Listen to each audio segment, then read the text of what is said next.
अच्छा, अब sonnet network की तीन किस्म की मेनली जो है इम्प्लीमेंटेशंस होती हैं, टाइप समझ लें। तो उसमें सबसे पहले है लीनियर नेटवर्क्स, देन रिंग और मैश नेटवर्क्स। जो आपके पास लीनियर नेटवर्क्स हैं इनमें आपके पास दो टाइप्स होंगी, पॉइंट टू पॉइंट और मल्टी पॉइंट। रिंग नेटवर्क्स में भी दो टाइप्स होती हैं, UPSR और BLSR, और मैश नेटवर्क्स में कोई टाइप नहीं होती। ओके, लीनियर नेटवर्क कैसे होते हैं? सबसे सिंपल फॉर्म जो इसकी सॉनेट नेटवर्क की, कि आपके पास एक सेंडर है, मल्टीप्लेक्सर लगा हुआ है, रीजनरेटर्स हैं कुछ, रीजनरेटर अगेन, और फिर एक डी मल्टीप्लेक्सर है, और फिर आपके पास रिसीवर है।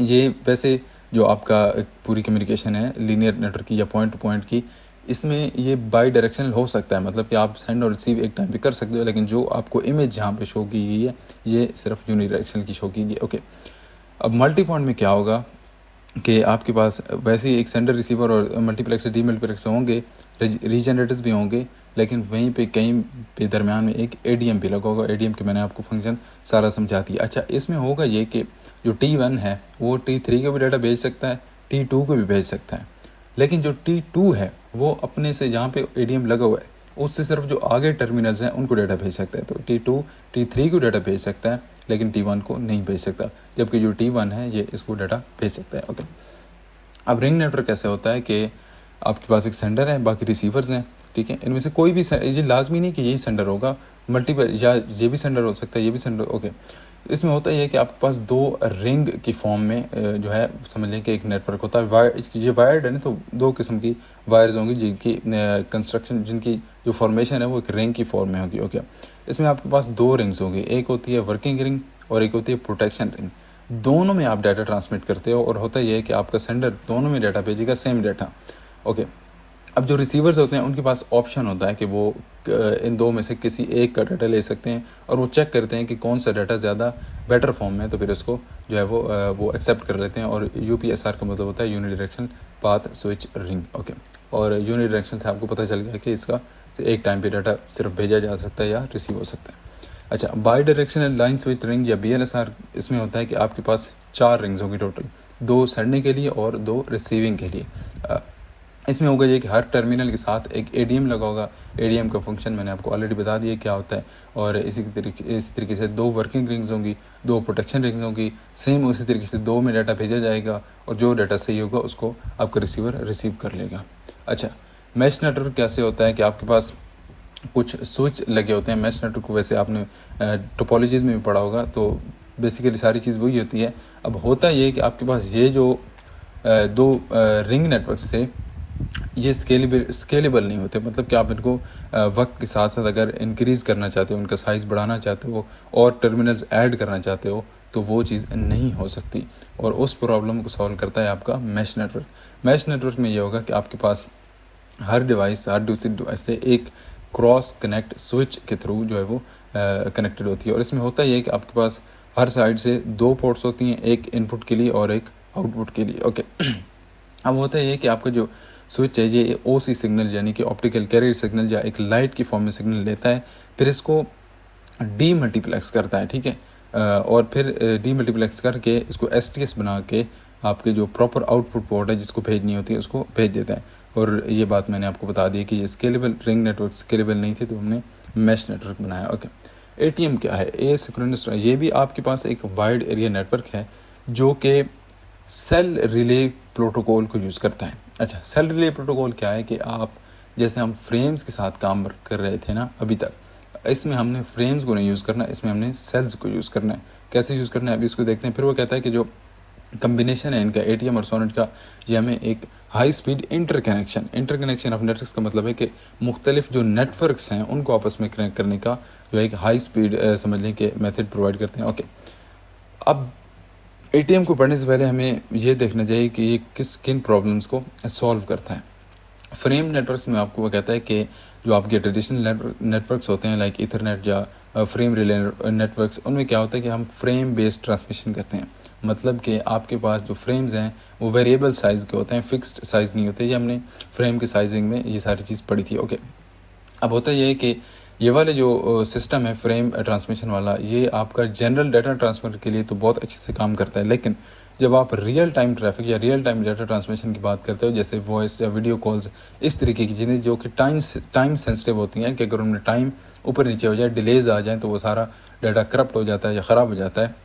वहाँ पे ये चीज़ जो फ्रेम बेस्ड ट्रांसमिशन है इससे काम नहीं करती। अच्छा, तो होता यह है कि जो कि वेरिएबल फ्रेम्स का जो साइज़ है वेरिएबल है, फिर इससे डिलेज आ सकते हैं, जिटर्स आ सकते हैं, इनएफिशिएंसी होती है टाइम सेंसिटिव कम्युनिकेशन में। जनरल में सही है, लेकिन टाइम सेंसिटिव में ये चीज़ काम सही से नहीं करती। अच्छा, फिर वो कहते हैं कि मॉडर्न दौर में हम जो है सिर्फ टेक्स्ट या फाइल्स नहीं भेजते, हम वीडियो वॉइस कॉल्स भेजते हैं, वीडियो कॉन्फ्रेंसिंग होती है, emails, browsing, downloads, different type के डाटा जो है हमें भेजना होता है, रिसीव करना होता है। तो हर टाइप ऑफ डाटा को एक डिफरेंट ट्रीटमेंट चाहिए होता है। अच्छा, कुछ होते हैं जो कि डिले सेंसिटिव होते हैं, जैसे कि आपकी वॉइस या वीडियो कॉन्फ्रेंसिंग। कुछ होते हैं जो कि एरर सेंसिटिव होते हैं, जैसे आपकी ईमेल जैसी चीज़ें। फिर होता यह है कि जो आपके फ्रेम बेस्ड नेटवर्क्स हैं, ईथरनेट वगैरह, ये सारे in different types of data को सही से हैंडल करने के लिए ऑप्टिमाइज नहीं होते। इन सारे प्रॉब्लम्स को सॉल्व करता है आपका एटीएम। एटीएम में क्या होता है कि हम फ्रेम्स के बजाय सेल्स के साथ काम करते हैं।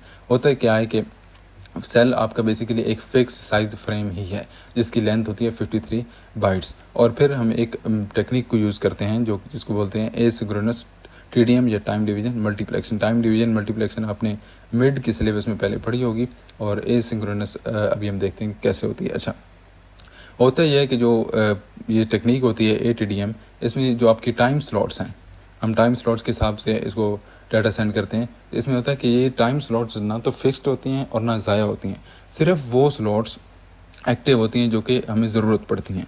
तो इससे जो है सारा हमारा काम ज़्यादा एफिशिएंट और रियल टाइम मल्टीमीडिया ट्रांसमिशन के लिए सही होता है। ओके, अब प्रॉब्लम ये है कि ये एटीएम नहीं है, ये आपकी नॉर्मल ट्रांसमिशन हो रही है फ्रेम्स की। होता यह है कि यहाँ पे आपके पास एक बहुत बड़ा फ्रेम आ गया जिसकी लेंथ बहुत ज़्यादा थी, जो कि वेरिएबल साइज़ थी, तो इसको हमने एक्स का नाम दिया। फिर कुछ छोटे छोटे फ्रेम्स आए ए बी सी, और ये दो डिफरेंट टर्मिनल्स की तरफ से आ रहे हैं। अब हुआ यह कि इस मल्टीप्लेक्सर को नहीं पता कि कौन सा डाटा ज़्यादा प्रायोरिटी वाला है, कि कौन सा डाटा ज़्यादा इंपॉर्टेंट है, किसको पहले भेजना है। तो इसके बाद जो पहले आएगा इसने उसको भेज दिया पहले, मतलब कि एक्स पहले आया तो एक्स को भेज दिया। और ये जो छोटे छोटे फ्रेम से इन बेचारों को अब इसका सारा वेट करना पड़ेगा इसके पहुंचने का। तो इस प्रॉब्लम को सॉल्व हम कैसे करते हैं कि हमारा जो बड़ा फ्रेम था उसको हमने 3 पार्ट्स में डिवाइड कर दिया है।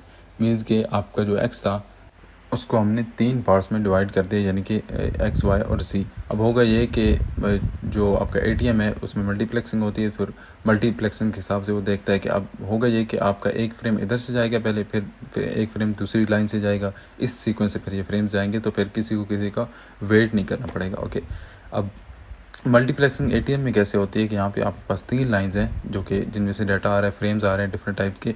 और फिर अभी हमने पीछे देखे कि ये सीक्वेंस में भेजेगा, तो पहले एक लाइन से एक को भेजेगा, फिर चूँकि दूसरी लाइन में यहाँ पे कुछ डाटा था नहीं, फिर तीसरी लाइन से एक को C1 को भेजा, फिर A2 को, B1 को, C2 को, इस सीक्वेंस से सारा डाटा जो है वो भेजेगा। यहाँ पे अगर आप देखें तो कुछ खाली टाइम स्लॉट्स हैं। इनका मकसद ये होता है कि हमारी जो ओवरऑल डाटा रेट है या फ्रेम रेट है वो कंसिस्टेंट है, कि ये ना हो कि ऊपर नीचे ना हो। इस वजह से हम कुछ सिर्फ जो है डाटा रेट को कॉन्स्टेंट या कंसिस्टेंट रखने के लिए हम कुछ एम्प्टी स्लाइड्स पे इसमें भेज देते हैं। ओके, अब एटीएम का आर्किटेक्चर क्या होता है कि इसमें आप जो है वो 2 किस्म के कनेक्शंस होते हैं। मतलब कि आपके जो एंड पॉइंट्स हैं, ठीक है, जो यूज़र एक्सेस डिवाइसेस हैं, वो जिन कनेक्शन के थ्रू कनेक्टेड होते हैं उनको बोलते हैं यूज़र टू नेटवर्क इंटरफेस या यूएनआई। और जो आपकी स्विचेस वगैरह जो होते हैं, जो एक दूसरे स्विचेस जो एक नेटवर्क में होते हैं, वो एक दूसरे से कनेक्टेड होते हैं जिन नेटवर्क के थ्रू या जिस इंटरफेस या जिस डिवाइस के थ्रू या जिस सर्किट के थ्रू, उसको बोलते हैं नेटवर्क टू नेटवर्क इंटरफेस या एनएनआईस। ओके, यहाँ पे अगर आप देखें तो आपके पास एंड पॉइंट्स हैं जो कि यूएनआई से, यूएनआई एक वायर समझ लें, एक डिवाइस समझ लें, सर्किट समझ लें, वो जो कि कनेक्ट करता है आपके एंड पॉइंट्स को एक स्विच से। फिर ये जो स्विचेज हैं आपस में अगर आप देखें तो एनएनआई से या नेटवर्क टू नेटवर्क इंटरफेस से कनेक्टेड है। इंटरफेस कोई कार्ड हो सकता है, कोई सर्किट हो सकता है, वायर हो सकती है, कुछ भी हो सकता है। ओके, अब ये आपके पास डिफरेंट जो पाथ्स आपके यूज़ होते हैं एटीएम में, उनके बारे में बताए हुए। टीपी यानी कि आपका ट्रांसमिशन पाथ, जो आपका एक्चुअल फिजिकल कनेक्शन होता है आपकी फाइबर ऑप्टिक केबल जो भी होगी, ये आपके 2 स्विचेस के दरमियान भी हो सकता है या आपकी पूरा एंड टू एंड यानी कि सोर्स से लेकर डेस्टिनेशन तक भी हो सकता है। अच्छा, फिर उसमें आपके पास कुछ ग्रुप्स होंगे वीपीज़ के। वीपीज़ यानी कि वर्चुअल पाथ। वर्चुअल पाथ क्या होता है, डिफरेंट वीसीज़ का जो है वो कम्बिनेशन होता है, या समझ लें कि ग्रुप होता है। वीसीज़ क्या है, वीसी यानी कि वर्चुअल सर्किट, ये आपके जो एंड पॉइंट्स होते हैं, जो आपके एंड डिवाइसेस होती हैं, उनके दरमियान जो उनके आपस में जो लिंक होता है, ये एक लॉजिकल लिंक होता है, फिजिकल नहीं होगा। जो लॉजिकल लिंक होता है उसको वीसी बोलते हैं। ओके, अब यहाँ पे आपके पास वर्चुअल कनेक्शन आइडेंटिफायर्स यूएनआईज और एनएनआईज में इनके डिफरेंट लेंस बताइए, और कुछ भी इसमें नहीं है। बेसिकली जो आपका यूएनआई यानी कि यूज़र नेटवर्क इंटरफेस होता है, उसमें आपका जो वीपीआई होता है यानी कि वर्चुअल पाथ आइडेंटिफायर, उसकी लेंथ होती है 8 बिट्स, और टोटल इसकी लेंथ होगी 24 बिट्स, जिसमें से बाकी बिट्स वीसीआई के होते हैं। जो आपका एनएनआई होता है, नेटवर्क टू नेटवर्क इंटरफेस, उसमें आपकी जो है टोटल बिट्स वो 28 हो जाती हैं, क्योंकि आपकी जो वीपीआई है, वर्चुअल पाथ आइडेंटिफायर्स के बारे में मैंने आपको फ्रेम के जब हमने स्टार्ट किया उस टाइम बताया था क्या चीज़ें होती हैं। एक नंबर होता है जो कि इसको आइडेंटिफाई करता है इन सिंपल वर्ड्स। अच्छा, तो इसमें जो एनएनआई है, इसमें इसकी लेंथ हो जाती है 12 बिट्स, और टोटल आपकी लेंथ हो जाती है 28 बिट्स। ओके, लास्ट इसमें आपको एक सेल के बारे में बताया हुआ है कि यहाँ पे आपके पास क्या होता है कि हेडर होता है, और वीपीआई और वीसी, जैसे हमने फ्रेम के बारे में देखा था कि उसमें एड्रेसेस की इन्फॉर्मेशन होती है, डिफरेंट प्रोटोकॉल की, ये वो सारी चीज़ें। और एटीएम सेल की हमने लेंथ देखी थी कि 53 बाइट्स होती है। 5 जो बाइट्स होते हैं ये हेडर के लिए होती हैं, और बाकी 48 बाइट्स पेलोड के लिए होते हैं। ओके, लास्ट पे एटीएम लेयर्स हैं, जैसे OSI मॉडल की लेयर थी, सोनेट की लेयर थी, इस तरीके से एटीएम की लेयर्स हैं। और फिजिकल लेयर का आपको पता है क्या काम करती है, फिजिकल कनेक्शन जो होता है, फिजिकल ट्रांसमिशन जो होती है उसको मैनेज करती है। एटीएम लेयर यहाँ पे as a data link layer काम करती है कि आपके डाटा को राउट करना, किधर भेजना है, कहाँ से आ रहा है, किसको भेजा जा रहा है। और जो आपकी AAL यानी कि एटीएम एडेप्टेशन लेयर होती है, ये आपकी ऊपर से जो डाटा आ रहा था अपर लेयर से, उसको पैक्टराइजेशन करना, सेगमेंटेशन करना, उसमें हेडर्स वगैरह ऐड करना, ये सारे काम करते हैं। अच्छा, आपकी इसमें डिवाइसेस जो होती हैं एटीएम में, जो आपके पास एंड डिवाइसेस होती हैं वो 3 लेवल डिवाइसेस होती हैं, और जो आपके स्विचेस होते हैं वो सिर्फ 2 लेवल डिवाइसेस होते हैं। ओके, ये आप फाइल आपको डिस्क्रिप्शन में मिल जाएगी, और अगर कोई चीज़ समझ ना आए तो कमेंट में लाजमी पूछा करें। That's it.